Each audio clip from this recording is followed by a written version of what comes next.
Either you want to confront tyranny everywhere or you don't. I'm James Parker. It's News Talk 820 FM WBAP. Welcome to the big show. Good to see you too. Slow down. Let me get started here. Because what we have going on in Iran, you and I recognize this isn't happening in a vacuum. The Straits of Hormuz are blocked. We bombed the snot out of them. We've killed a bunch of their leaders and their second in commands and half of their bench and the AAA minor league team. They're down to like the AA guy now. Straits of Hormuz are being blocked. Oil prices are high. The economy's getting a little nervous. There's all kinds of negative consequences going on here. But you and I recognize this isn't about Iran specifically. When you take out Iran, you take out Venezuela, you take out Cuba, all of a sudden China doesn't have any support. So I think this is just a realigning of the political order on all of planet Earth. But there's a guy here who he's a Middle Easterner. He's from one of the little emirates down there. And he had somehow got roped into being an MI6 spy. Which MI6 is James Bond, isn't that his bit? He's MI, or is he MI5? I don't know what the fives are. Britain just number stuff. Like we got BBC One. Okay, well, what's this channel? BBC Two. What's that channel? BBC Three. All right, you guys are worthless. So he ended up working as a spy with those guys, infiltrating Al Qaeda. His name is Ayman Dean, and he wrote a tweet that I've been thinking about it half the day since I read it this morning. Sorry, it's long, but I'm going to read you the whole thing. He says, I genuinely don't know whether to laugh or lose my mind anymore at this European hypocritical double standards. Now, remember, he's in the Middle East, so he's griping about Europe. You could change that for European and also add in American liberals or American Democrats, hypocritical double standards. When it comes to Vladimir Putin, suddenly it's Churchillian resolve. No compromise, no dialogue. Arm Ukraine to the teeth. Sanction everything that moves. Wreck your own energy security if necessary, because tyranny must be confronted. Fine. Now, hang on. Let me pause right there. He's right. When it was time to support Ukraine and gas prices went up, people still supported Ukraine. They still had the Ukraine flag. Some of these same people who are griping about Iran now were waving around Ukrainian flags in the streets of Dallas. Okay, I continue with the tweet. He says, but then you turn around and lecture us, the Gulf monarchies, Jordan and Israel, about showing restraint with Tehran, about dialogue, about coexistence. Are you serious? For 40 years, for 40 bloody years, this regime has been waging a shadow war across the region. Militias, proxies, sleeper cells, terror networks, destabilizing entire countries, Iraq, Syria, Lebanon, Yemen, and threatening the Gulf monarchies, Jordan and Israel, nonstop. This isn't theoretical. This isn't abstract. This is lived reality. And yet here come Emmanuel Macron, Keir Starmer, and the rest of the European choir gently advising us to calm down, de-escalate. And what was it again? Give diplomacy a chance? Diplomacy with who exactly? With a system that has built its entire regional strategy on plausible deniability and proxy terror violence? You are willing to absorb inflation, energy shocks, and political backlash at home to confront Moscow. You made that choice. You said this is the price of standing up to a tyrant. So don't come here and tell us, after decades of being on the receiving end, that we should just sit down, smile politely, and coexist. Either you believe in confronting tyranny everywhere, or you don't. There you go. Little consistency would be nice, and I think you nailed it. Now, as far as the updates on what is going on in Iran, I have a guest coming up in the next segment that's going to be able to talk a little bit more about the nuts and the bolts of the actual situation on the ground. Here, though, what we can look at domestically, wow, you don't have to have military expertise to know that this is going to be rough on the midterms. This is going to have an effect if it's not resolved soon. And if it is resolved soon, then you can just ignore these next couple of sentences because we have a short memory span. And 6 months from now, we won't even remember where Iran is on the map. I mean that sarcastically.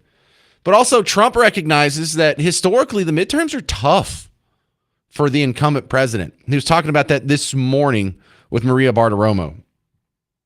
When somebody gets elected president, that party always loses the midterms. I don't know why. Nobody could explain it. I ask people that are deep into the psychological world, I said, why is it that a voter votes for the opposite party? It's even when you have a good president. I think I had the greatest year, the greatest opening year I've read, the greatest. Look, I ended 8 wars. A ninth is coming. But I ended 8 wars. Nobody's ever ended 1 war. Who's ended one? Nobody. I ended 8. We have the biggest tax cuts ever. We have the biggest regulation cuts ever. The greatest economy ever, pretty much including the fact that I took a detour into Iran in order to stop something that could have destroyed the world, right? But even when you have a great president, they tend to lose the midterms. Okay, so the criticism in the comment section under that comment is a whole lot of he's lying, he's wrong, and then they're fact checking. This isn't the greatest economy ever. This isn't the greatest first year a president has ever had. There has been other presidents who have ended wars because he said, some other presidents haven't ended one. We got it, okay? But if you're not used to it by now, it's getting ridiculous. We've known this guy for 10 years. He's been on the public stage every day of your existence for about the last 11 years if you count the presidential election cycle in 2016. He talks in hyperbole. He's never going to say this is an above average economy or this economy is in the right direction or the economy is turning a corner. He is always going to say this is the greatest economy in history. He's not going to say this is the greatest economy in the last 5 months. It's always going to be of all time. For those of you who are new to the show, this is just how he talks, and it's a specific strategy that he uses. He calls it truthful hyperbole, and he talked about it in The Art of the Deal. I keep bringing up this book, and I tell you to read it, and you're not going to read it. So I'll bring you some clips whenever it overlaps with the show and what I've been telling you. This is from the audiobook of Art of the Deal, where he explains this is why he talks like that. It's truthful hyperbole. People may not always think big themselves, but they can still get very excited by those who do. That's why a little hyperbole never hurts. People want to believe that something is the biggest and the greatest and the most spectacular. I call it truthful hyperbole. It's an innocent form of exaggeration and a very effective form of promotion. That's it. It's just promotion. It's how he talks. It connects. It's worked thus far. And if you're not used to it by now, you haven't been paying attention, and you probably just have Trump derangement syndrome. All right, now coming up next, we have a special guest, Colonel Wes Martin, who's going to give you an update on the X's and O's in the war with Iran, blocking the Straits of Hormuz, how this is going to have ripple effects on China. How long can Iran last with the Hormuz blockaded? We'll ask him all that next, coming up on The James Show. News Talk 820, 93.3 FM, WBAP.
So, how are things really looking on the ground in Iran? I'm James Parker. It's News Talk 820, 93.3 FM, WBAP. Your home for Markley Van Camp and Robbins. Three funny guys on Before the James Show with a bunch of stories you'll never hear anywhere else. My next guest, you've probably seen him on TV by now. Colonel Wes Martin coming on the James Show. And listen, I need your help. I know you've been retired from the military for, 15, 16 years now, but you definitely know more than I do because some of these seems like all obvious questions that a lot of us have. Number one is Donald Trump said he's going to use our Navy to go through and open the Straits of Hormuz and remove all the mines and blow up any boats who try and interfere with traffic. Why weren't we doing that on day one? I assumed we were doing that on day one, Colonel West.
So let's talk about the Straits of Hormuz. If Iran wants their ships to go through but blocks everyone else, and then we go and we block through the ones that they don't, that they want to go through, the whole thing's blockaded. How long can Iran survive under those conditions?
Yeah. So you're just saying we should find the biggest resistance group and sponsor a coup?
So you've been in contact with these people. You kind of casually mentioned there. Who are some of the other players? Because I hear about the possibility of Iran splintering off and the Baluchistan in the southeast, and maybe the Kurds take a chunk in the northwest, and there's the Caspian people right up there in the north.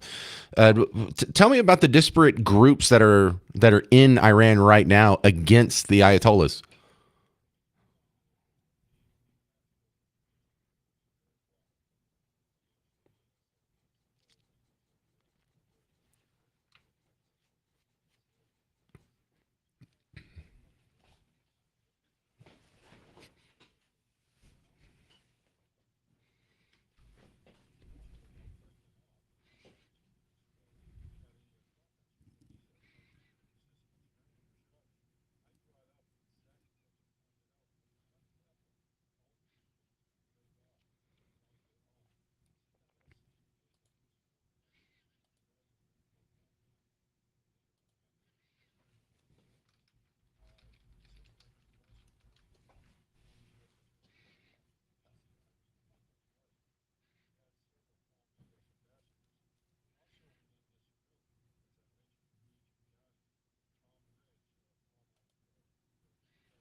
Where was this at? Okay.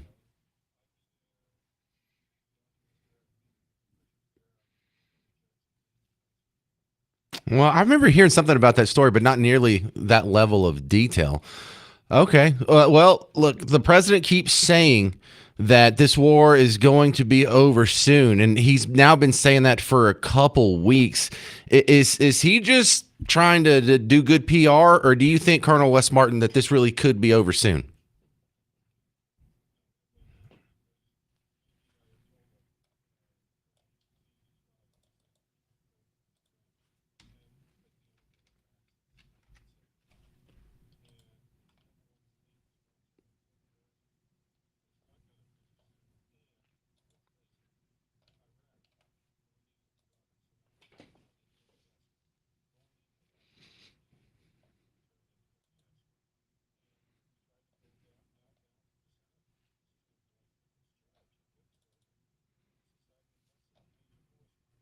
How do we get out of this then?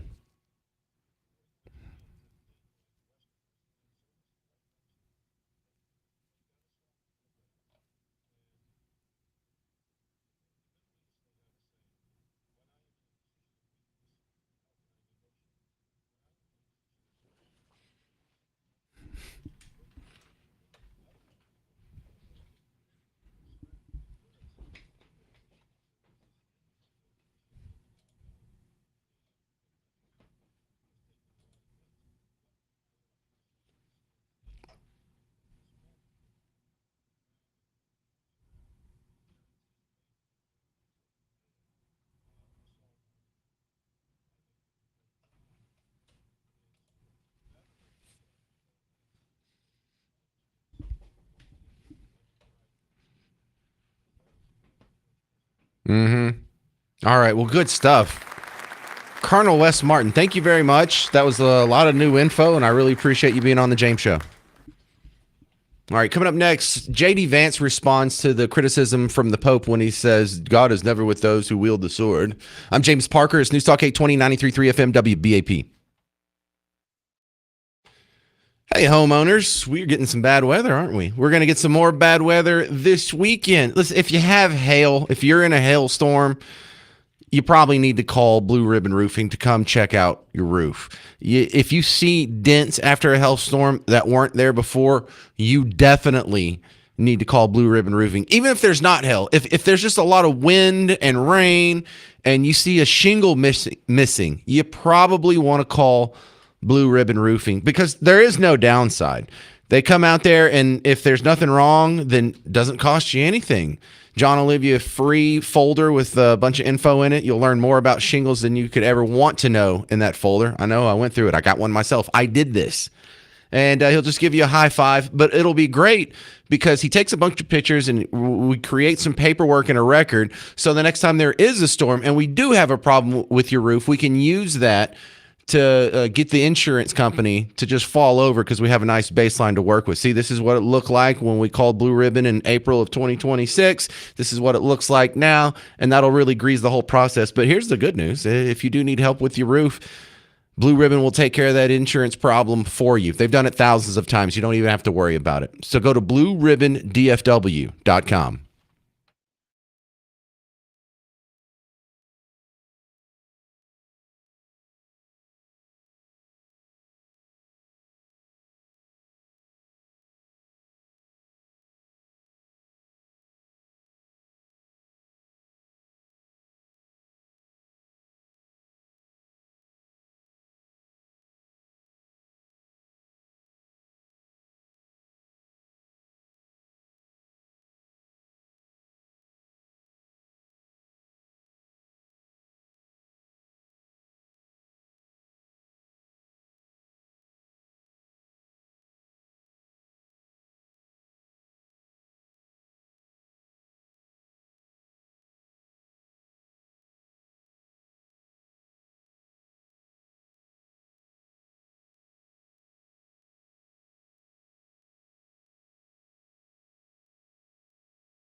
And you're thinking about that Saturday Night Live skit right now, aren't you?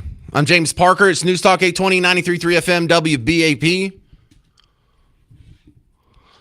So the Pope had criticized the Iran war.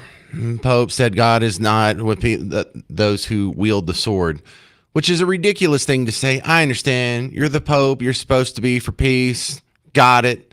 But don't act like God is never on the side of the people who are wielding the sword. We have this misunderstanding in modern America, and this is a big problem with a lot of Western civilization, if we've associated violence with bad. Violence is bad. Well, violence can be bad. Violence isn't always bad. Usually, if you take an otherwise peaceful situation and you insert violence, that's not a good thing. But was it bad? Is violence bad in self-defense? Was violence bad when we were freeing the slaves in the Civil War from the Democrats? Was that violence bad? Is violence bad when a woman fights off her attacker? So no, of course violence isn't always bad. Usually the initiation of the use of force usually determines who's in the wrong in most situations. That's my libertarian worldview peeking its ugly head up. But J.D. Vance was asked about that. He was at an event yesterday, and there's a heckler too. I'll play that afterwards. But the heckler kind of was on the same angle here. War is bad. Okay, we got it. But war's not always bad. So I'll play these out of order. I'll play J.D. Vance answering the Pope's criticism. So the Pope said something where he said, and I'm gonna try to remember the exact quote, but he said that God is never on the side of those who wield the sword. God is never on the side of those who wield the sword. I'm pretty sure that he said that exact statement. Now, on the one hand, again, I like that the Pope is an advocate for peace. I think that's certainly one of his roles. On the other hand, how can you say that God is never on the side of those who wield the sword? Was God on the side of the Americans who liberated France from the Nazis? Was God on the side of the Americans who liberated Holocaust camps and liberated those innocent people from, those who had survived the Holocaust? I certainly think the answer is yes, and I agree. Jesus Christ does not. I agree. Jesus Christ certainly does not support genocide. Whoever yelled that out from the dark, he certainly does not. All right, so the protesters, the hecklers, it's so annoying. Jesus doesn't support genocide. Well, that's fine. Neither do I.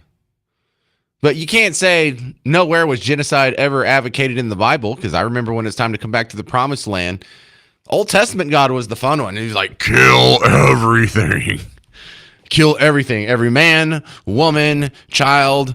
Don't even keep their goats. You want to talk about an actual genocide. We use the term genocide. Oh, the Palestinians are being genocided, or trans people are being genocided, or whatever's being genocided these days. No. That was real genocide back in the day. We don't have Canaanites anymore. We don't have Moabites. We don't have Edomites. What happened to all of them? Of course, we don't have Romans either, but they weren't necessarily genocided. But let's address some of this heckle that happens, because look, I get it. This guy's against war. I'm against war. In fact, I'm against this war. I wouldn't have done this if I was president. I don't think it's the worst thing in the world, and I don't think Trump is literally Hitler. I will admit the good things can come of it. But I'm generally against this war, so I'm kind of partial to war hecklers. But when the guy's saying, we're killing children, well, that's what's going to happen in any war. That has nothing to do with this war. If you're just against war in general, my next question would be like, are you specifically just against this war, or do you have a history of speaking out against all of our conflicts? Were you this vocal about our involvement in in Ukraine? I mixed Iran and Ukraine. Iran. Were you this vocal against that? Because if you have a consistency deficit, then I know your complaint is just political. If your complaint is consistent and you're just against all war at all times, we've got it. You don't have to heckle us. It's not even worth talking to you, because we know where you're going to end up. And there's no talking you out of your position. There's no reason you're not even looking for a dialogue. You're just doing the heckler's veto. When we came in, the humanitarian situation in Gaza was an absolute catastrophe. You know who's the person who got a peace agreement in Gaza? Donald J. Trump.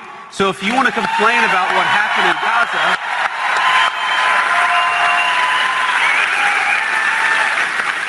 So if you want, sir, to complain about what happened in Gaza, why don't you complain about Joe Biden and the last administration? We're the administration that solved that problem. And by the way, not only was our administration like the administration that solved the problem, but the president. You're killing children. You hear that? You're killing children. So I go back to what I started the show with. The guy that was pointing out the absolute polarized different response to the war in Ukraine, to the war against Iran, really does expose not just hypocrisy, dishonesty. Because when all these people had Ukraine flags in their bio and they were carrying them down Main Street or over here off the, the Margaret Hunt Hill Bridge, or it's right over here by the studio. When it was Ukraine, well, whatever it takes, we have to fight tyranny. What, are you on the side of the tyrant now? Oh my God, you're a puppet of Putin. Well, are these people puppets of the Ayatollahs when they're against this one? Strange change of events here. Because tyranny was supposed to be fought against, even if it resulted in economic shocks, even if it resulted in innocent children being killed. Do you think there's been no innocent children killed in the Ukraine-Russia conflict? Even if it meant higher gas prices, we were supposed to fight it, but we're not supposed to fight it in Iran. The first thing I look for is consistency. And if you don't have it, if your worldview isn't consistent, then something is wrong with your worldview, because mine doesn't have a whole lot of exceptions built into it. I don't think we should have the freedom of speech or the freedoms that are lined up in the Constitution unless there's an emergency. But when we come back, more on the Iran war, Carolyn Levitt, the White House spokesperson, was asked about the Iran ceasefire, and then we're also going to hear from Montana Congressman Matt Sheehy about how this is really all about China. Coming up next on The James Show. News Talk 820, 93.3 FM, WBAP.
So how long is this ceasefire going to last? How long is this war going to last? I'm James Parker, News Talk 820 93.3 FM WBAP.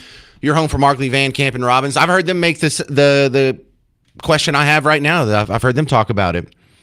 Donald Trump's been saying for about 2 weeks now that the war's about to end. We are coming up against the original timeline where it was 4 to 6 weeks. We're in week 6, or we haven't completed 6 weeks, but we're almost there. So how long can he say this war is about to end before it starts really losing credibility with people who don't already hate him? There's a lot of people out there, the Whoopi Goldbergs and the Rachel Maddows, doesn't matter. But how long till it actually starts affecting people who support him? How long can he keep saying that before it has a deleterious effect on the midterms? So Carolyn Levitt had a press conference. She was asked about the Iran ceasefire today. This was her response. Extending the Iran ceasefire, Caroline.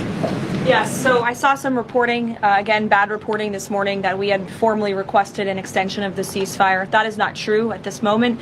We remain very much engaged in these negotiations, in these talks. You heard from the vice president directly and the president this week that these conversations are productive and ongoing, and that's where we are right now. I've also seen some reporting about the potentiality for in-person discussions again.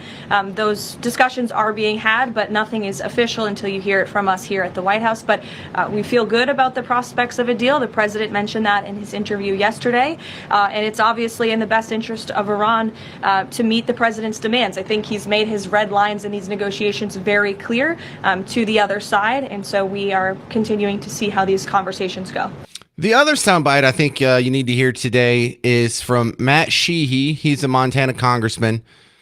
And he was putting this in the wider context that we like to remind you about on the James Show, is the Iran war is not happening in a bubble. You put this together with Venezuela, now Iran. This really looks like a leg sweep of China. So this isn't just about defeating Islamic extremists. This isn't just about taking out a socialist narco-trafficking dictator in South America. This is about removing linchpins that are upholding a world order where this administration is accused of being nice to Xi and nice to Putin, yet we've taken out the two satellite states that exist as the primary economic drivers of the global discounted energy. So these are absolutely connected. I think your specific question about blockading the straits is a pretty awesome judo move when you have their primary leverage. Let's be clear, when Iran declares we're going to close the straits, that's the equivalent of them going nuclear, because thank God they don't have nukes, because if they did, they would be using them. So us taking that off the table saying, actually, no, we're going to close it. And the reason we're going to close it is we're going to demine it, we're going to secure it, and we're going to make it safe for passage. Is a pretty slick move. You know, I'm glad to hear that come from someone actually in D.C. for 5 seconds. And I really wish that Trump would be running out with that and have Carolyn Levitt running out with that. And just like, remember, people, this isn't really about Iran as much as this is about China. This wasn't as much. Because do you remember, were you listening 6 months ago when we were blowing up boats in the Caribbean coming from Venezuela? And they're like, yeah, we've got to stop the narco trafficking. It's killing our kids, fentanyl overdoses, yada, yada, yada. This isn't about drugs. Remember I told you that? Who ended up being right about that? This was about regime change. This was about flipping the table in Venezuela. This was about what? Cutting off their biggest cash cow. They had drugs and oil. So what are we doing in Iran right now? Cutting off their biggest cash cow. We already killed their leader, so we've got the same regime change. It just wasn't bloodless like it was in Venezuela. But make no mistake, China is going to be the big loser if we can get a win in Iran. All right, coming up tomorrow is James Show history as the next Parker's Pour is happening. The Omni Fort Worth Hotel. The lobby bar is called Whiskey and Rye. I'm going to be out there for, 5-6 hours tomorrow, because maybe 7 hours, because we're going to do the show live. So you can see a live broadcast, me at a table doing the show with the laptop and microphone and headphones on. It's not really much to look at. We don't have like blinking lights and dancing girls, but you can come out, say hi, meet me, see the show, and then stick around. We're going to play trivia afterwards. Now, the prizes on this keep getting bigger every time we do it. We have so many gift certificates to give away this time around that we're giving away gift certificates every 15 minutes.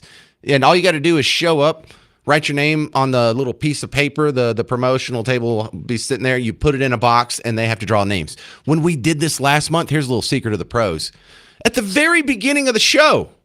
Not everyone's going to be there. Probably 100 people cycled in and out during the course of the show and trivia and whatnot. But at the very beginning, at 2:15 on the first commercial break, when we gave away the first prize, there was only maybe 20 people there, and only 4 of them had put a piece of paper in the box. So you had a 25% chance of winning a $50 gift certificate to Eatsy's. So we're giving away Eatsy's gift certificate, Awesome Deli, at 2:15. Gigi's, their pastries are actually too good. I try and stay away from them because 800 calories, and I can't stop myself. I love their cupcakes.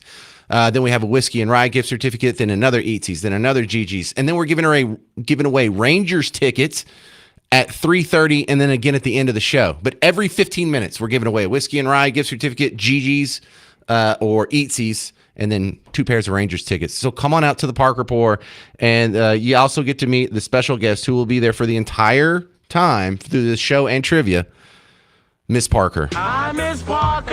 And this is her first public WBAP appearance. Coming up next on The James Show, the man who has done the best Eric Swalwell timeline and coverage I have found thus far, Tim Young. I'm James Parker. It's News Talk 820, 93.3 FM, WBAP.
So, how many careers is Eric Swalwell going to end? I'm James Parker. It's the James Show, News Talk 820 93.3 FM WBAP. My next guest did some amazing work on this story. His name is Tim Young. And before I read his article via the Dallas Express, I was thinking, man, the timing on this Eric Swalwell jettison is kind of suspicious with the California's gubernatorial race going on. And then I read his article, and now there's absolutely no doubt. Absolutely no doubt. If you're not familiar with his work, you should be. Tim Young, welcome back to the James Show. You know, I think of you as someone who hosts a stream. You know, I've not really as acquainted with your writing skills, but man, you had everything just laid out. The timeline was better than anyone else had done it. You had all the links to everyone else's tweets in there. And explain to the person who's just stumbling on this story how Loctite your explanation is on the Eric Swalwell not being a coincidence. Yeah.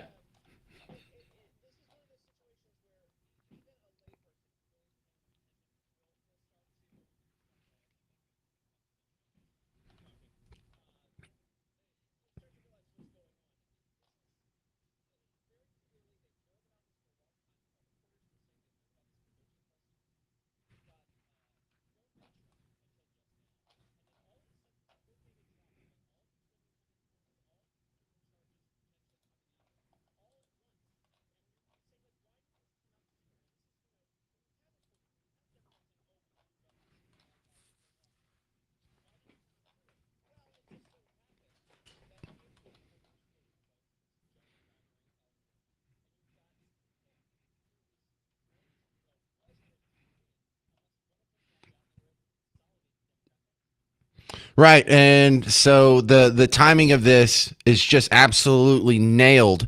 And once we know that, once you establish and you have absorbed this really is all about the governor's race, then you have to sort of backfill in some other conclusions. That means people knew about this and they waited until it was useful to use this against him. So now, because we have established your first timeline, that means there's some other people who are guilty of a different crime of withholding information about. I mean, do you think people knew about the rapes or what?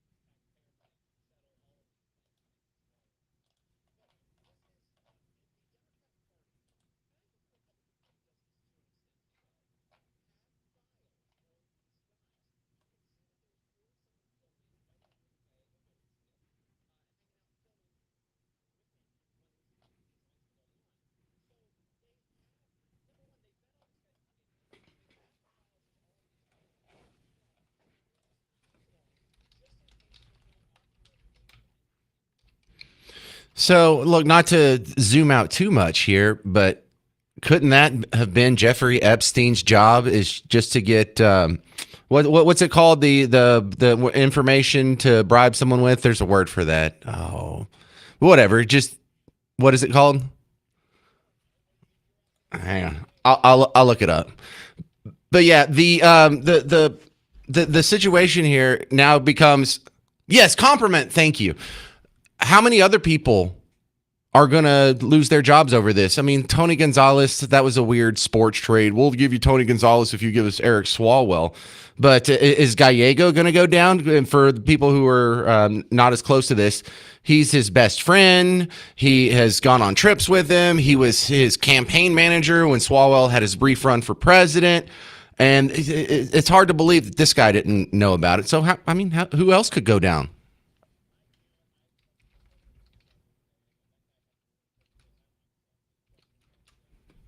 I'll be playing that audio next segment. Yeah.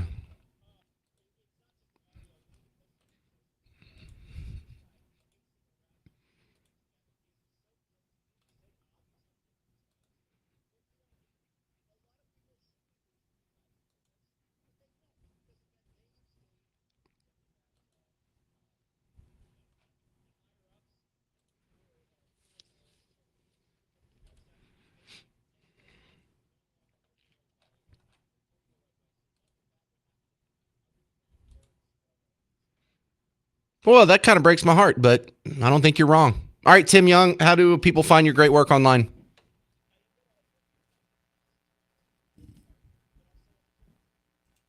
There you go. I follow him on Instagram and X.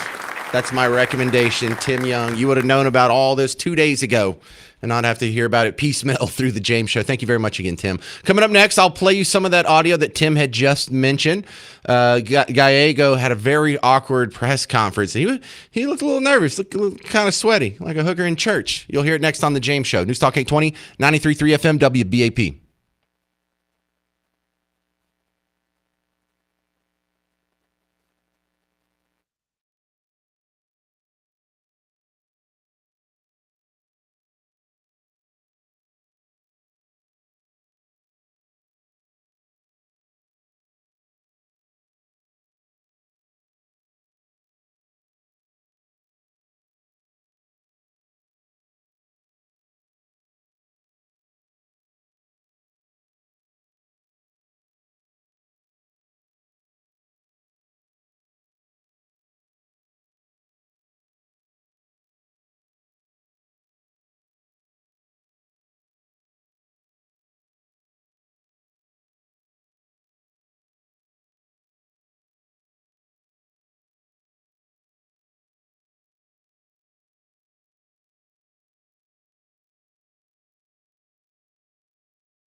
So, is Eric Swalwell going to jail? I'm James Parker, News Talk 820, 93.3 FM, WBAP.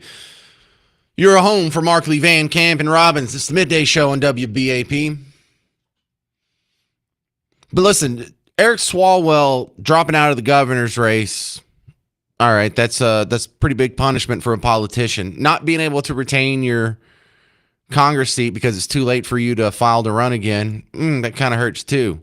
Having to resign now and not even finish the term you're currently in, that's kind of a pain as well. But what Eric Swalwell did has gone past the line of unethical into a further boundary of illegal. Allegedly, reportedly, whatever adverbs I have to put in there to not get sued. But with some of the videos that are now showing up, it's looking really bad. There was a video of him hugging on some young lady in a hotel or motel is how the video is labeled. I don't know. You can tell they're inside. You can tell they're on a bed. And there's an extended clip of it that I just saw for the first time today with the 4 seconds after that. And what you see is Eric Swalwell on a bed with a scantily clad lady that very well could be a working girl, judged on how they dress around here in downtown Dallas. And he's kind of hugging and he kisses her on the mouth, which is kind of like, ew. I mean, considering what she does for a living, not trying to be gross. I know kids are in the car. I'll keep it clean.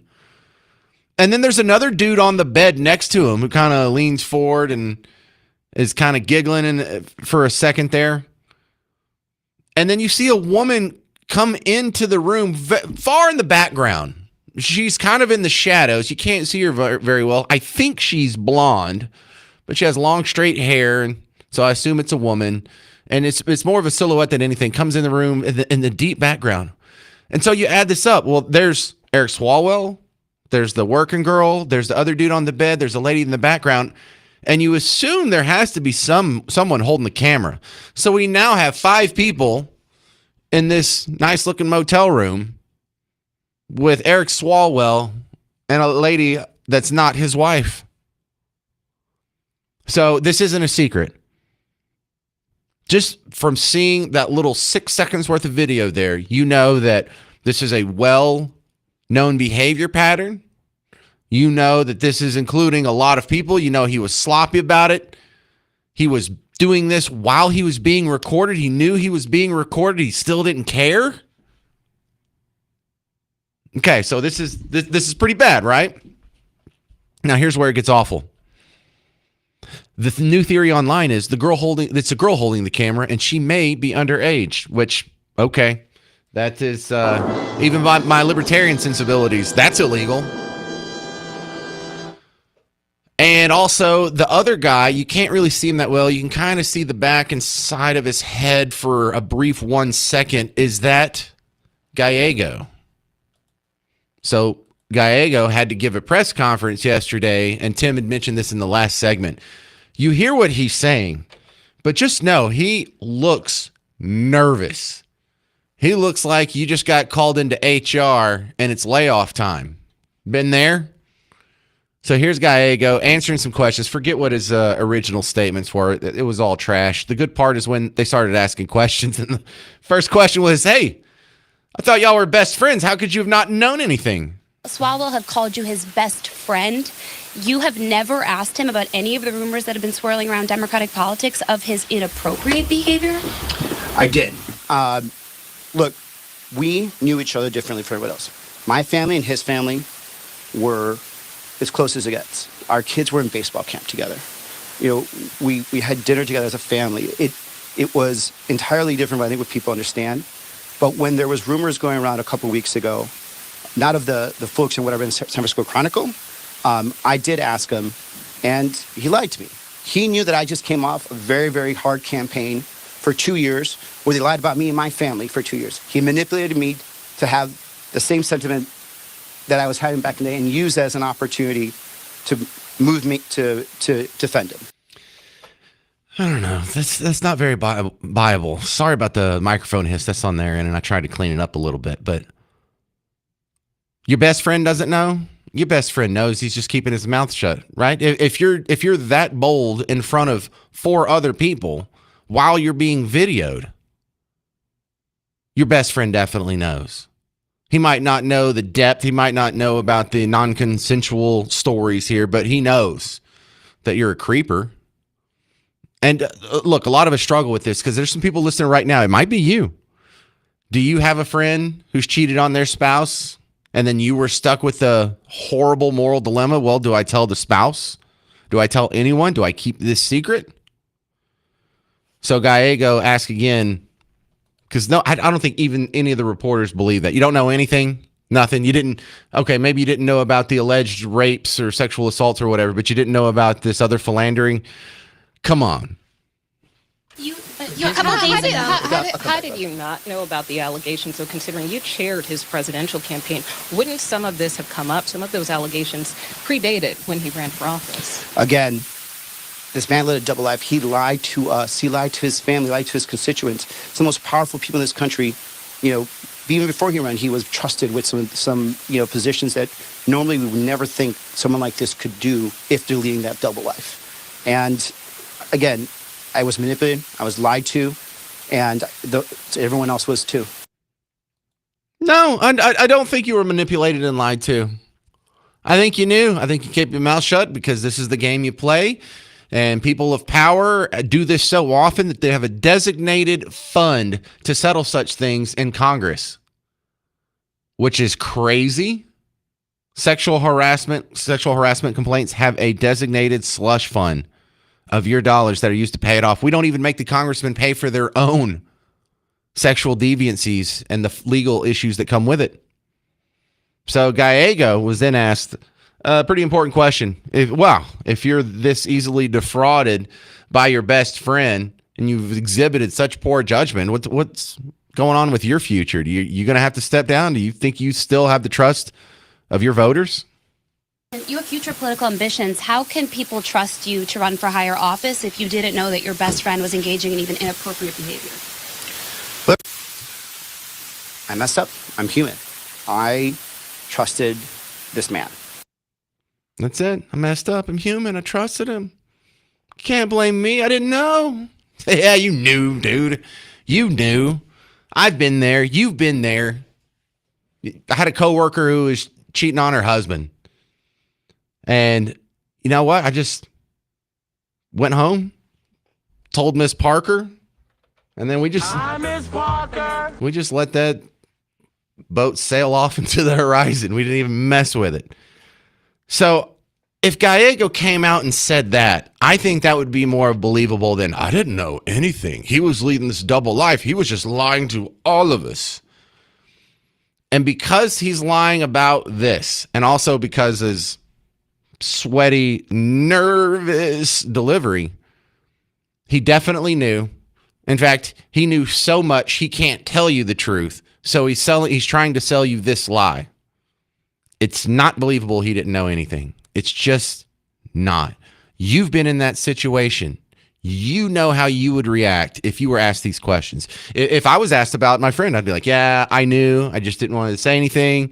I didn't know. Maybe they had an open relationship and they were cool like that. Or, maybe she would just quit and patch things up with her husband and no one would be worse for the wear.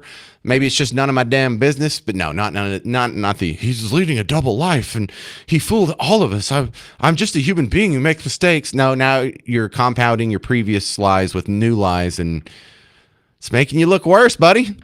800-288-9227.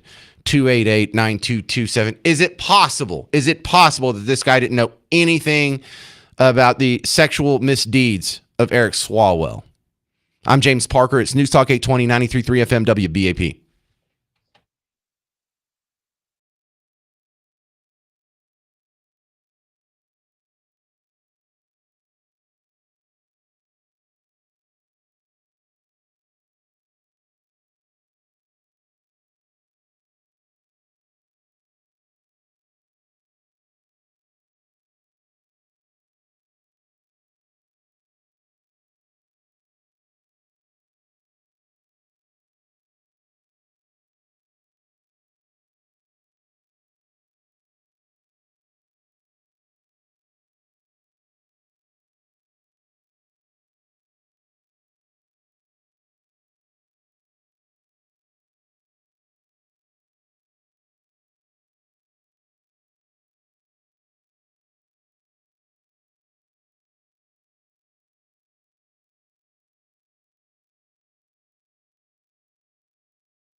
Do you believe these people when they say they didn't know anything about what Eric Swalwell was up to? I'm James Parker, News Talk 820 93.3 FM WBAP.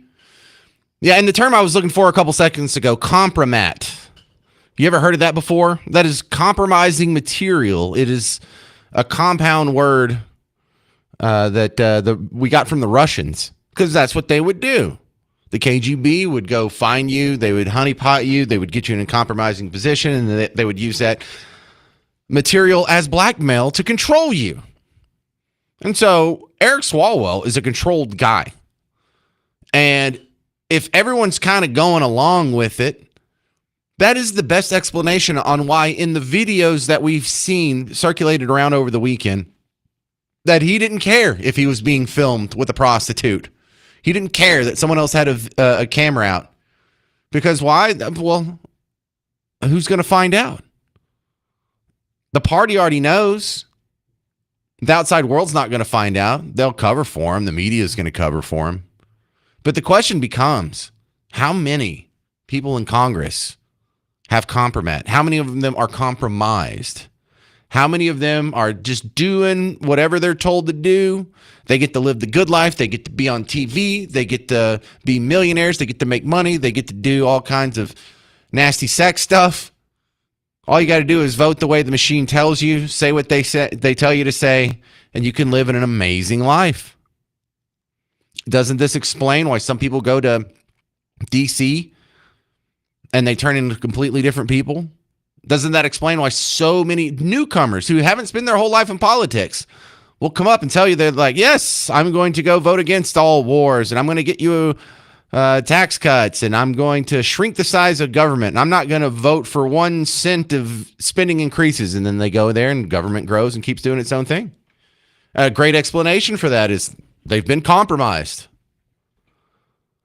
So when Ruben Gallego says, I didn't know anything, he was living a double life, he had us all fooled, it's not believable. I understand it's possible. It's just not probable.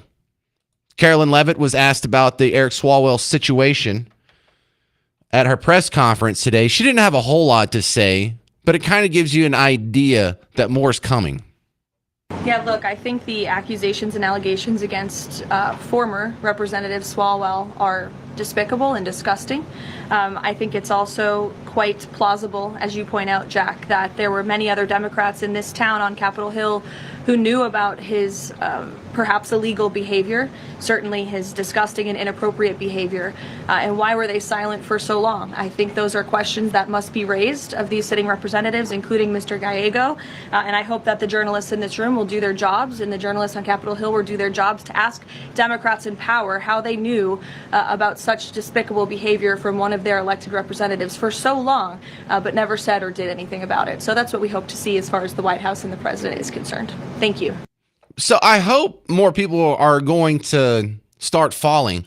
But this also explains the whole Jeffrey Epstein situation.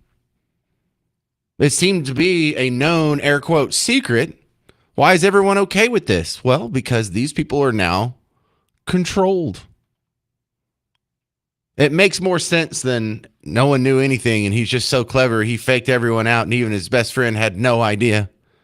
Stop it. That's not really... It's not really that believable. And I just want to stress again, as especially a social libertarian, the prostitution part doesn't even bother me. I've never had a prostitute. I hope I will never get a prostitute. I don't foresee a situation when I will get one. But I'm not like some holier than thou Christian on this one. I recognize reading history that this has happened in every society since the beginning of time and will probably be with us throughout all of human history. It's like, okay, well, I guess a lot of people don't agree with me on this issue and they're willing to, I'm willing to allow consenting adults to make whatever bargain they want to make. The problems I have with this are, number one, the rapes. If he really did take advantage of girls, especially if he drugged them and then did it. Number two, there is something to be said about the sexual harassment of a boss to a staffer. If you are leveraging your power over somebody to get sex you otherwise wouldn't get, that should be illegal, shouldn't it? I don't even know what you would call that, and I don't think there's a law against it, but that's bad. That's beyond just the unethical, well, he's cheating on his wife. Whoop-de-doo. But really, I think what we all need to just separate the sex aspect from it because it kind of clouds us emotionally and just realize that this really does prove that there is a deep state. There is a cabal because Eric Swalwell is not the guy in power under this worldview that has just been proven by this Swalwell scandal. Who is the wizard behind the curtain that is telling Eric Swalwell what to say and how to vote? Who is blackmailing Eric Swalwell? And if we find that out, we'll find out who's really in charge of this country.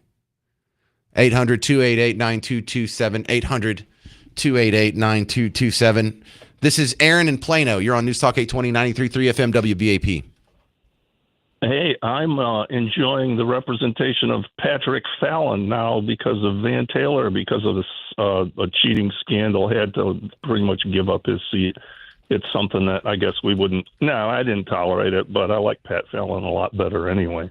Okay. And you remember Chris Dodd and Ted Kennedy and the waitress sandwich story? Yeah, on the pool table. Look, I gotta stress. Yeah. I know this is there's a lot of nuance I'm asking for here, but the cheating on your wife and the getting with prostitutes, I don't think is a deal breaker, nor should it be. If a guy was in there and he was voting the way I wanted to vote, and he was actually upholding the Constitution, and he was trying to balance the budget, and he was trying to shrink government, and he was voting everything right, I would be willing to overlook that, especially because it's so rare and I can't find a guy to replace him. But it sure does it cuts you at the knees for a lot of other stuff if you want discretion. And I mean, it's tempting. It's there. You're in power, and believe me, you're going to be in high income circles with just high dollar looks from everyone. Mm-hmm. I can see where it can happen to be weak, but I mean, do they prep these people for any of this stuff? I mean, it's like, it should be 101, behavioral sciences 101. And okay, but listen. We can't get too far pushing the pedal on morality here because Donald Trump has cheated on all three of his wives. We have Ben Franklin, who was seeing prostitutes and spreading diseases that would be frowned upon in modern times as far as our moral sensibilities go. But aren't we glad we didn't kick him out of the Constitutional Convention for some Puritan rules? Yeah, but I mean, if it's public and it's known going in, that's kind of one thing. But if you start compromising who you are and what you are, I mean, there's always something. There's always a shiv that's about the right size, Ooh, that's a great metaphor. All right, thank you, Aaron. That's Aaron in Plano, ending on a strong note there. All right, come on out tomorrow. We're doing the Parker Pour at the Omni Fort Worth Hotel. I'm doing a live show from 2 to 5. There will be trivia at 5:30 and 6:30, and our special guest of honor, you get a chance to meet not just me, but also Miss Parker. Hi, Miss Parker. Coming up next, Michelle Obama says the United States is janky. I'm James Parker. It's News Talk 820, 93.3 FM WBAP.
Are you janky?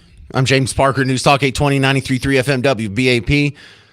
Michelle Obama said America is in a janky phase right now. See, when she was in power, when her husband was in power, I guess probably wasn't janky then. Then it was good. But now it's being run by evil old Whitey again. Janky. We talk about how do you feel about the country. You know, there are versions of the country that happen, right? And the new version doesn't make the old one bad. It's necessary for growth. And I think we're in just a janky version, right? Yeah, janky's right. It's a janky version right now. May I curse, Mrs. Obama? You may. Yeah, is jank right now. It's super jank. Yes. Yeah, it's very. He's not gonna be happy with that. But I couldn't find another like adjective. I couldn't find another similar metaphor here. Yeah. You know, they really don't love this country. They really don't. She goes on to, later in the same interview, the other guy is, I'd never heard of him before, Hassan Minhaj. I don't know. He didn't seem to be that bad of a host. I mean, I disagree with him politically, but from what I heard, he sounded okay. Just weird worldview. This is her later in the same interview, sort of explaining that janky adjective. Minnesota, powerful stuff. I mean, it was a powerful reminder of what a community of people can do and are willing to do to protect one another. Yeah. You know, when you're not so janky, you don't have to prove that, right? And so we haven't been this janky for a while. And I think our muscle of understanding our truth just got a little lax. We started taking things for granted. Our truth. So they had on CNN last night, the Abby Phillips show. Sitting in for Scott Jennings is some other blonde lady. I didn't recognize her.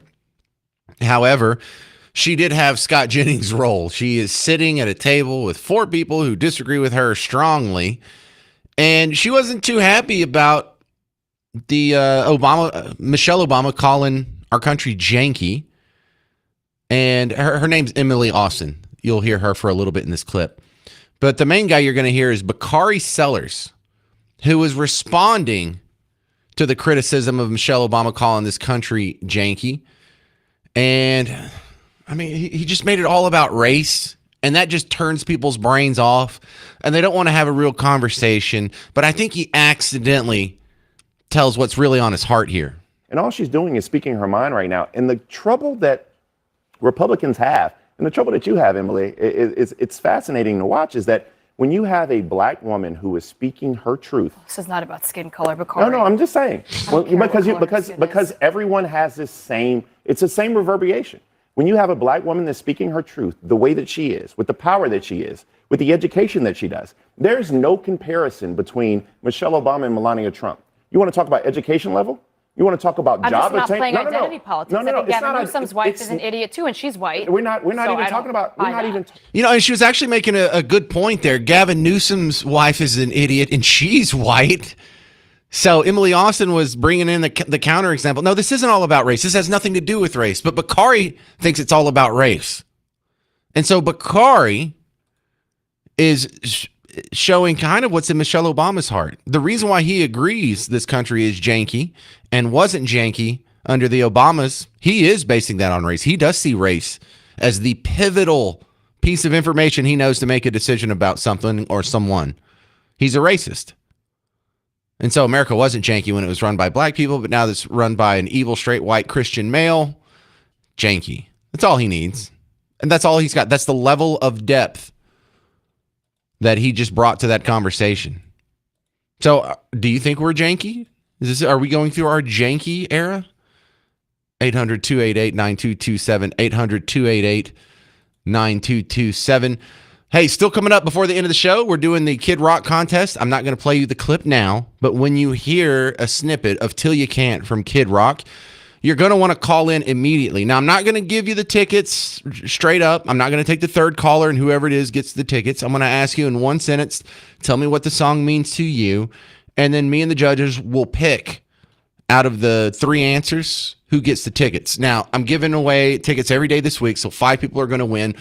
1 couple is going to be upgraded to premium tickets, so they'll get better seats, they'll get a meet and greet with Kid Rock, and they will get some VIP merchandise. So listen for the song snippet of Till You Can't now till the end of the show. For those of you who just want to go to Kid Rock Freedom 250 Tour, it's happening May 1st, Dos Equis Pavilion here in Dallas, livenation.com. All right, coming up next on The James Show. Locally speaking, we have a problem with cops and prostitutes. It's not just Eric Swalwell. I'm James Parker. It's News Talk 820, 93.3 FM, WBAP.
Hey there, fellow Texans. Welcome back to the James Show. News Talk 820, 93.3 FM, WBAP. I am your host, James Parker. Hey, thank you. Thank you very much for hanging out today. Let it go, because I got a lot to get to. First, I want to come back to this Iran situation here. We have the Straits of Hormuz that are being double blocked. We have gas prices that are up. We have the economy that isn't shaking yet, but if this continues, there's going to be some business owners who are thinking, well, I don't know if I want to open another branch until I see if gas prices go back down or some price of one of my inputs has gone up, or, just uncertainty is all it takes. You don't even have to have bad news. You don't even have to have bad things happening to you. Just the mere uncertainty of the situation can grind on the economy. And so I think you want this to end as soon as possible. I want this to end as soon as possible. The only people who don't really care are the people who are in charge of Iran right now. The Iranian people want this to end as soon as possible. Whether or not they're going to get stuck with the same type of leadership or not is secondary. They would rather go ahead and find out what the end of this movie looks like. But the leaders in Iran, they've got all the time in the world. In fact, time is very much on their side. The most powerful tool the Iranians have right now isn't even the Straits of Hormuz. It's time.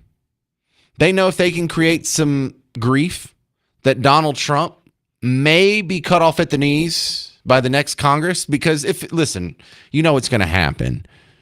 If the midterms go south and he loses a majority in the House of Representatives, it's going to be impeachment time. It's just for the next 2 years, it's going to be investigations, it's going to be subpoenas, it's going to be hearings, and it's going to be impeachments. They'll find a reason, and it'll happen.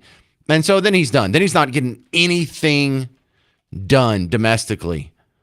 And that doesn't mean the war is going to be over, but that just means he's going to be very occupied with other things. And then all they have to do is wait out the clock for 2 years. Someone else is going to come in, and if it's going to be a Team Blue member, then guess what? They can go back to normal. And they won. And when I say won, I mean they lost a lot of military equipment, they lost a lot of leaders, they lost a lot of personnel. But the theocrats, the socialist theocrats in Iran would still be in charge. That's what we're looking at now. However, we need this thing to end. Not just politically speaking, but for your pocketbook. You would like gas prices to go back down. I remember on Christmas, there was at one of the grocery stores in Buck Tussle where they sell gas out front, it was $1.99. I would like to get back to that. We don't have to get back to that for my life to be better. $2.50 would be good. Hell, I'd be happy with $3 right now. But you got to start thinking long term here.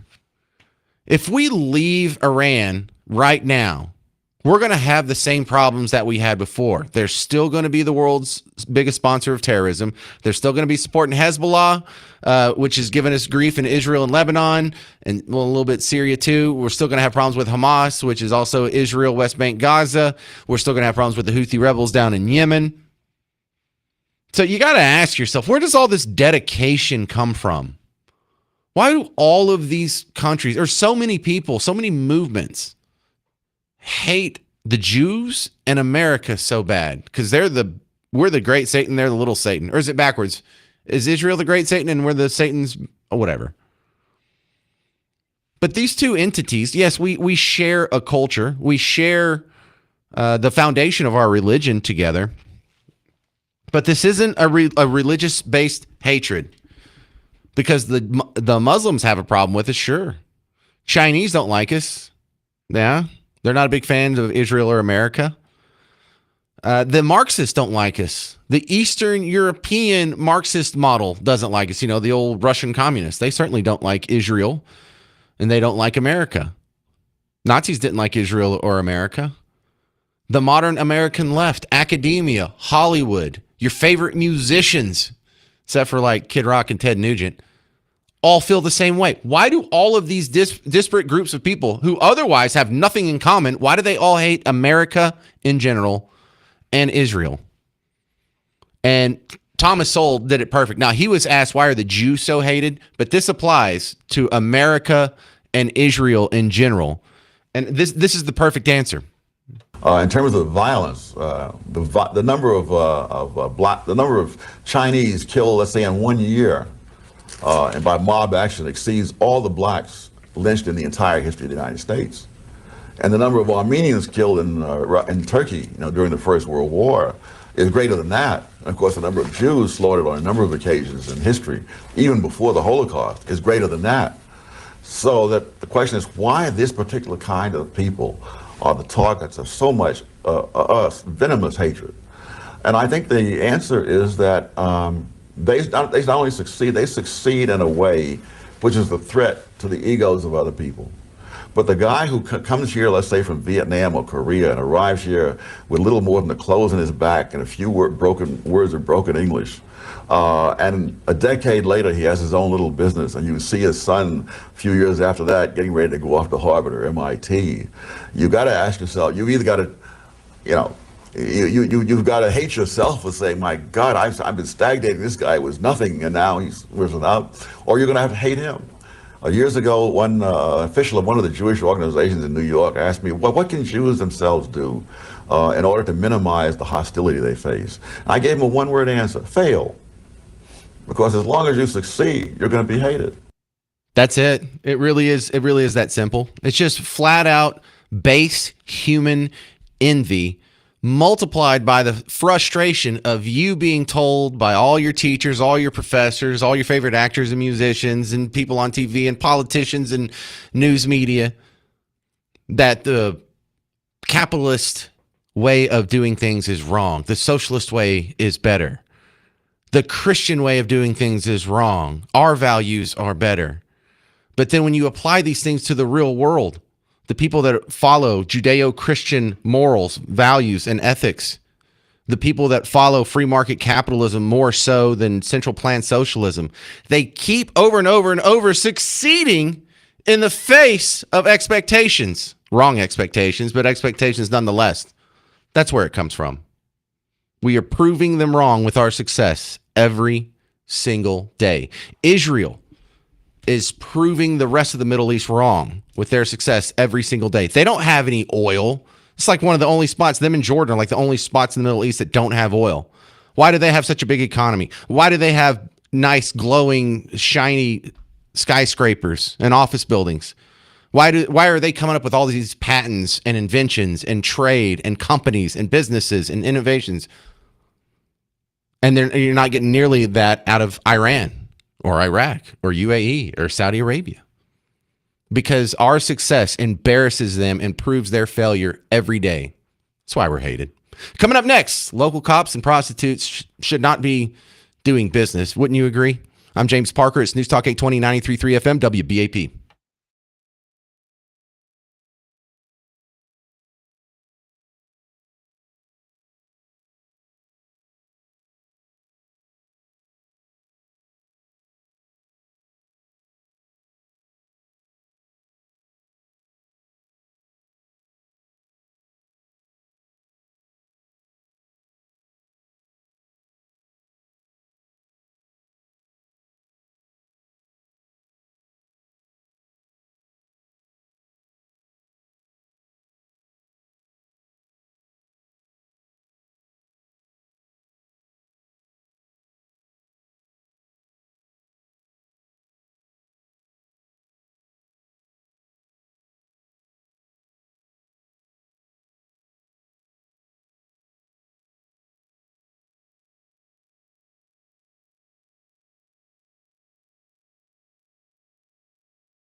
You know, if there's prostitutes just everywhere at all times, even in police stations, maybe we should make it legal, right?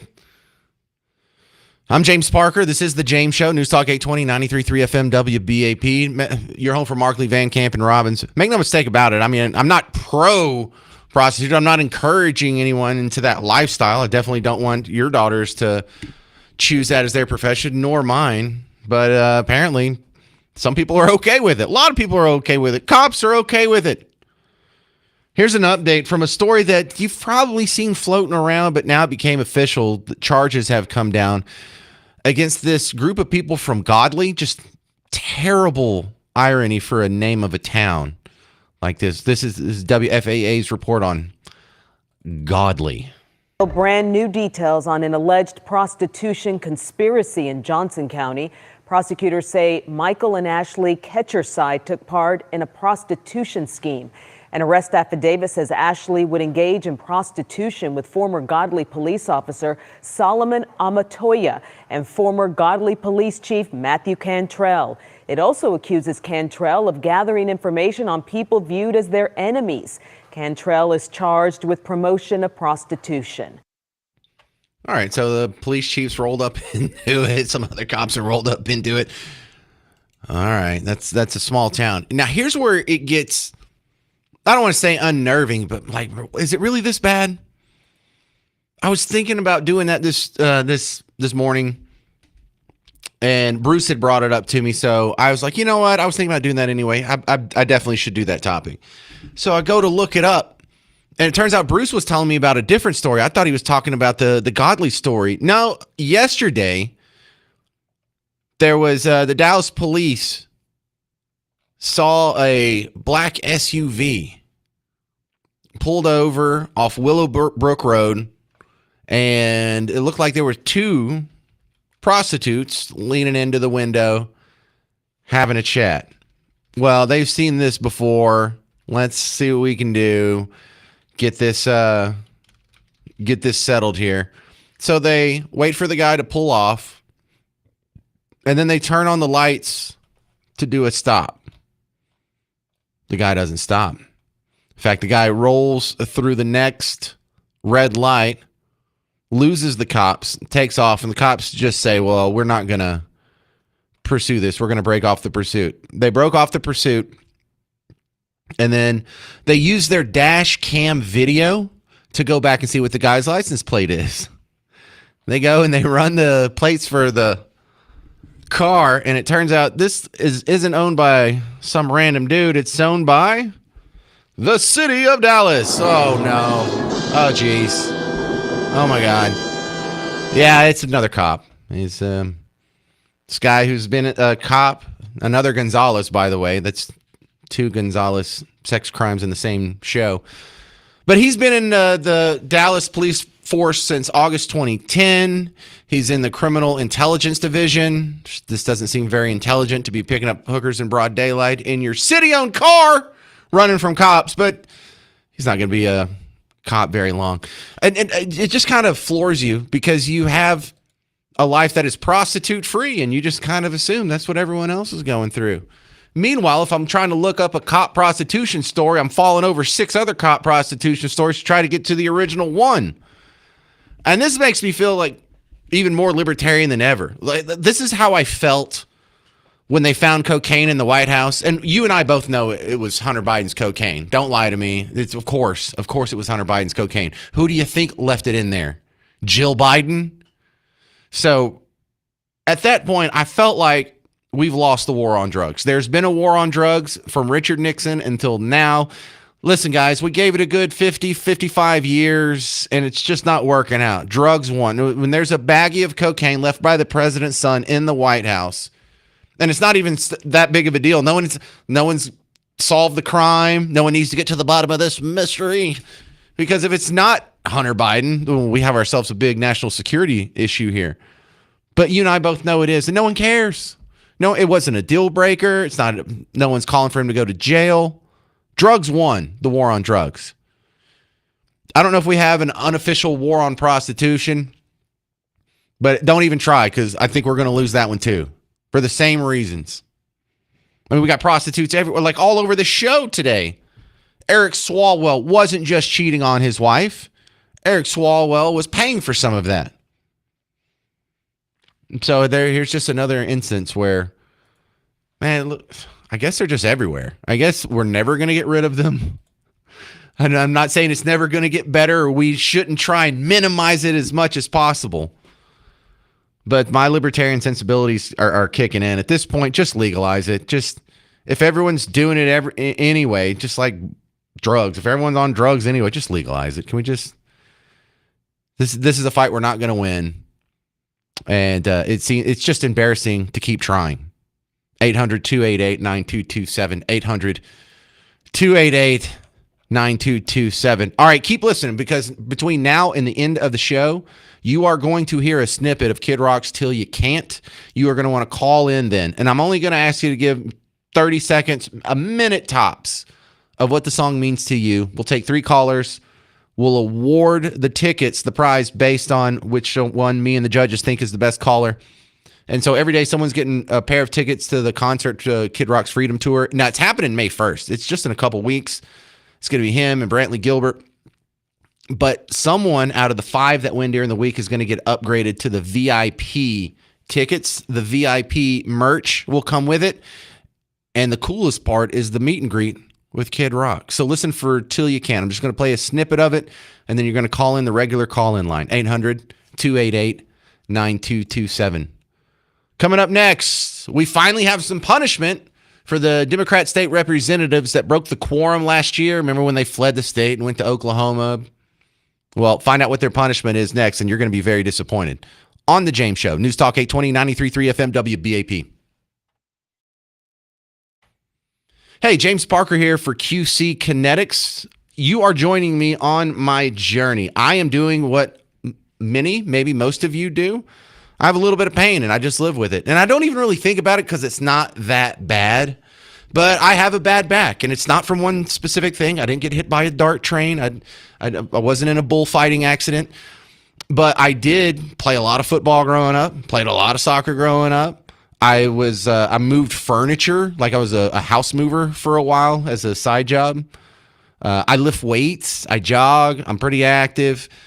And every once in a while, my back hurts. Every once in a while, I wake up and I'm stiff. Every once in a while, I sneeze wrong and my back hurts for an entire day. So I went to QC Kinetics and I started yesterday. I got my first treatment.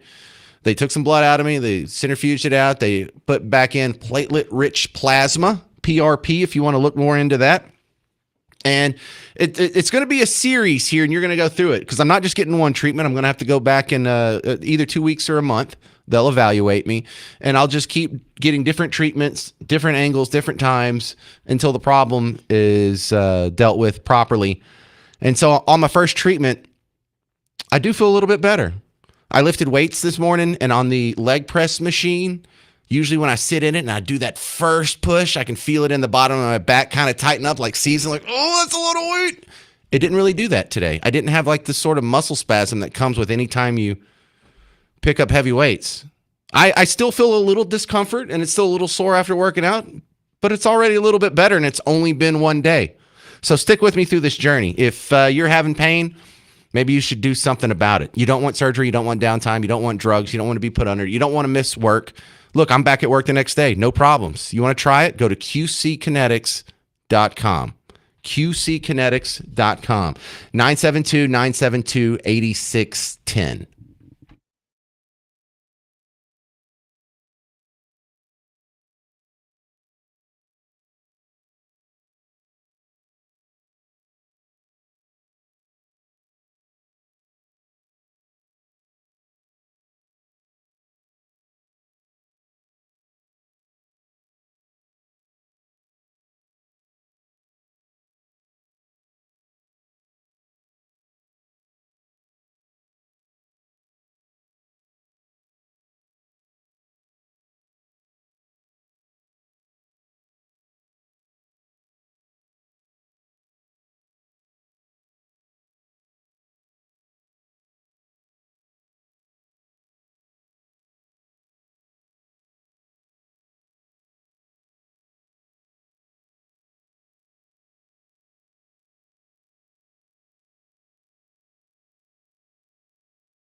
Hey there, welcome to the James Show, News Talk 820, 93.3 FM, WBAP. I am your host, James Parker, and I do want to meet you. Come on out to the Parker's Pours tomorrow. I'll be at the Whiskey and Rye. It's the lobby bar in the Omni Fort Worth Hotel, downtown Fort Worth, doing a live show from 2 to 5, trivia at 5:30 and 6:30, and tons of giveaways.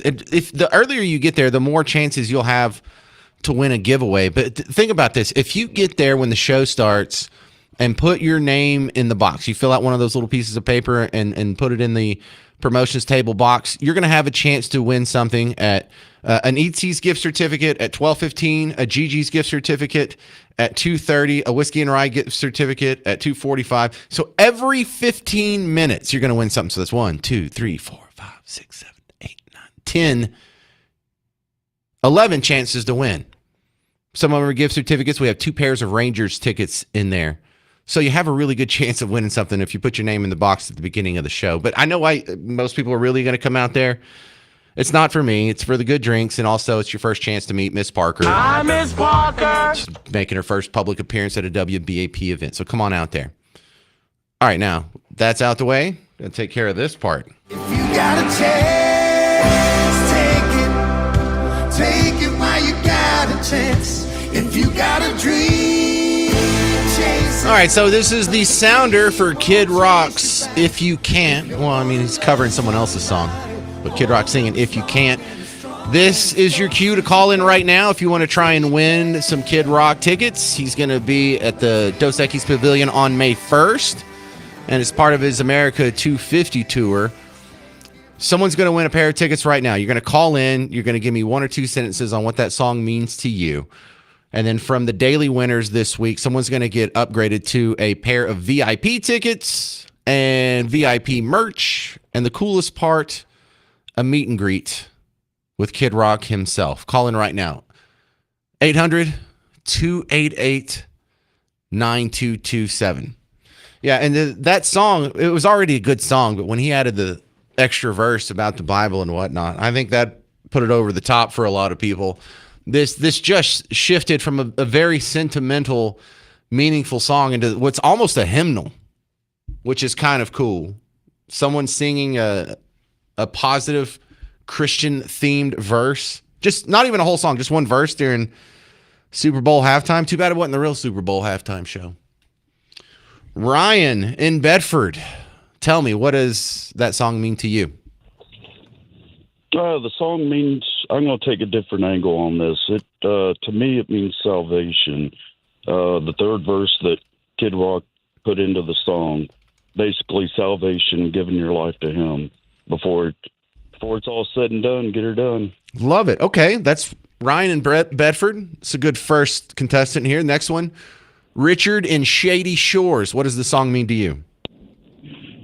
Well, I've got a brother-in-law that actually has been around Kid Rock on a location, and he said he was a very, very humble man, and he had accepted the Lord Jesus Christ into his life like we all should, and I think we all should live our lives like we've got 6 months to live, and humble yourself before the Lord, and family is always number one. Good stuff. All right. Well, there's 2. They made this contest sound easy, but you guys make it hard. Stop saying good things. Brandon's the next one. Brandon and Lucas, what does the Kid Rock song mean to you? Hey, my dad passed away a couple of years ago, and he was not with the Lord, and he didn't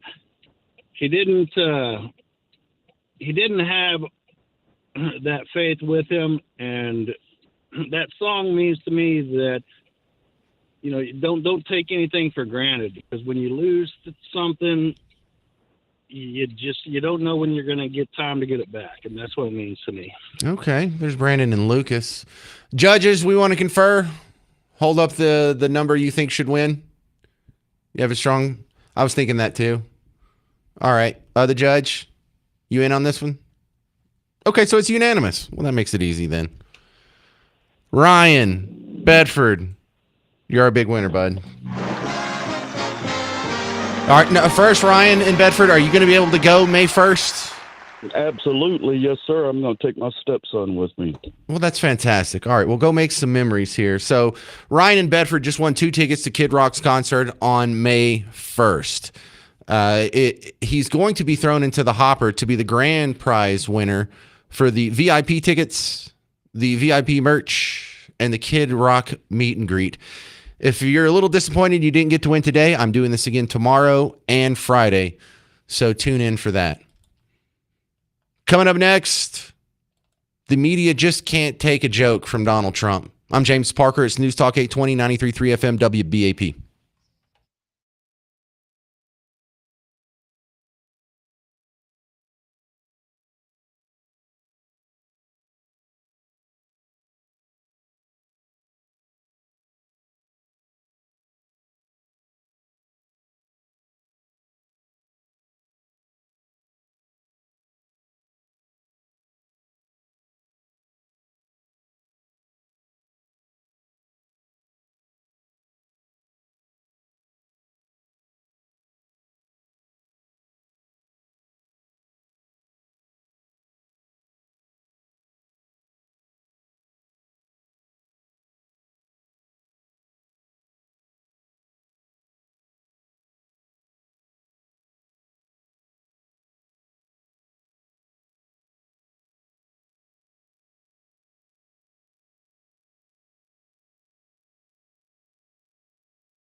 All right, the media doesn't have a sense of humor, but this is so bad it's actually funny on accident. I'm James Parker, News Talk 820, 93.3 FM, WBAP. I played the Carolyn Levitt, the White House spokesman, had a press conference about an hour before the James Show started today, and she was asked about a bunch of topics, and I didn't play them all back to back. When we were talking about Iran, I played Iran. When we were talking about Swalwell, I played her comments on Swalwell. But this doesn't fit in anywhere else. I'm just going to have to throw it in at the end of the show here. This lady in the press, don't just listen to what she's saying. Listen to how just dripping with condescension she is. Just listen to how smarmy this question is. And any normal person, any rational person who has an IQ higher than a rock would know that Donald Trump was telling a joke here. First of all, there was an interview that Dr. Mehmet Oz did recently where he described the president's views on his own diet. He said that he argued that diet soda is good for him because it kills grass. And if you pour it onto the grass, the grass is killed and it therefore must kill cancer cells. I'm wondering if was this sort of an accurate description of how the president sees? Look, as we all know in this room, I think the president has a very good sense of humor. It's one of his most underreported characteristics, I would say. I have heard him tell this joke before. I think the Wall Street Journal should get a better sense of humor. It was a joke. Does anybody really think Diet Coke can cure cancer? Does anybody really think the ability to kill grass translates into cancer treatment? I mean, is there someone who, and I don't want to make fun of anyone who has, mental shortcomings here, but is there some guy who has a head wound and is now living as like a 4-year-old child in an adult body that thinks Diet Coke could kill cancer? I'm not even sure if the dumbest, most mentally compromised person available to us on planet Earth would think that's a real statement. Yet this person in the media just throws all of her sense out the window in an attempt to make Trump look stupid. It is just, they're embarrassing themselves, the lengths that they're going to.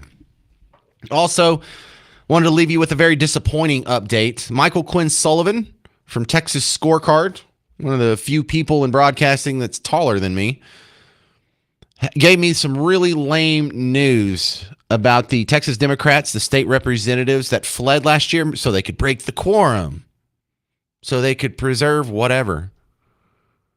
They're finally going to be punished, and it's nothing. In a 6-5 party line vote, the Texas House Administration Committee imposed fines on Friday for quorum-breaking Democrats. The penalty stemmed from Democrats' coordinated walkout during the legislature's special sessions last year, which temporarily halted proceedings by denying the chamber a constitutionally defined quorum. Under House rules in place at the time, absent members faced a $500 per day fine and were required to reimburse a share of the enforcement costs, including those expenses incurred by the Texas Department of Public Safety. The committee's action amounts to a fine of $8,354 per lawmaker, about $1,000 less than earlier estimates after penalties for 2 Sundays were removed. $8,300. That's their only punishment. Really? You didn't lose any committee assignments. You didn't lose any seniority or rankings. You didn't lose any chairs. You didn't lose any. You're losing $8,000. You didn't even lose your parking spot. So what's their incentive to not do this in the future? None. I mean, this is barely a slap on the wrist. Metaphorically, this is probably what slap on the wrist means. Oh, no, not an $8,000 fine. How will that ever be covered? All it takes is one guy out there stroking a check who can cover all of them in one fell swoop. Because, I mean, how many ran? Wasn't it like 100 or was it 200? I think it was somewhere around 100. So what are you going to get? $800,000? It's not even going to cost $1 million to settle all this. And this basically not a punishment at all. So what do you take away from that? There's going to be another Texas legislative session next year about this time. And if they don't get their way, expect them to run again. Why wouldn't you? What's the downside? There is no downside. You get all kinds of good press. You might get your legislative proposals supported or defeated, whichever one you're trying to do. And this means something. It also means the Republicans that are in power, not you, not small r Republicans, but capital R Republicans in Austin, they're okay with that. Probably in on it. I have one more clip I'm going to squeeze in here just because it was too funny. There was a teacher that was doing some after-school tutoring in a small session with 6 other kids.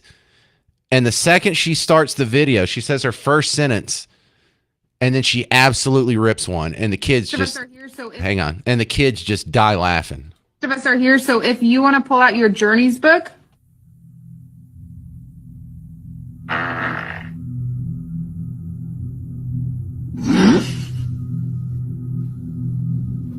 What was that? What was that? I think she farted.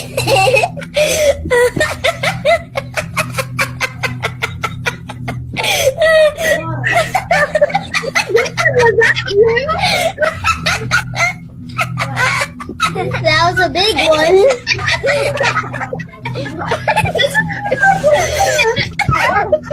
All right, it's hard not to smile after listening to that. The teacher's reaction was cute as well because she made the most guilty face and she was so embarrassed.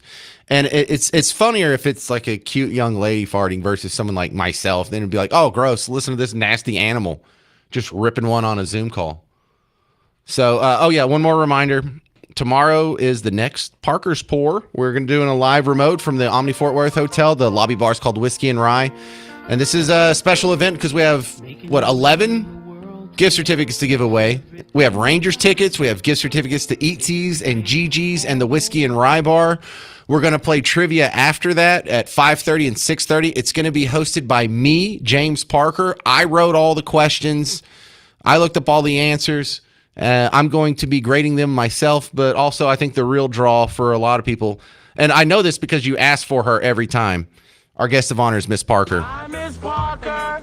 I get asked by about half of the people when they come see me at the stock show or the previous Whiskey and Rye or when I was doing the remote at opening day. Where's Miss Parker? Miss Parker has a job, people. Miss Parker has 4 kids, and this is usually the time she's picking them up or going to go get them. Or she works usually until 4:35 most days. Every once in a while she gets to work from home and stuff. So she can't make it very often. So this is a very special occasion. So I hope you come out. You can meet me. See the show, meet Miss Parker, judge me based on my appearance, judge Miss Parker based on her appearance. All right. And then we'll have a few good drinks and have a good time. Stick around. Mark Levin's coming up next. I'm James Parker. This has been The James Show on News Talk 820, 93.3 FM, WBAP.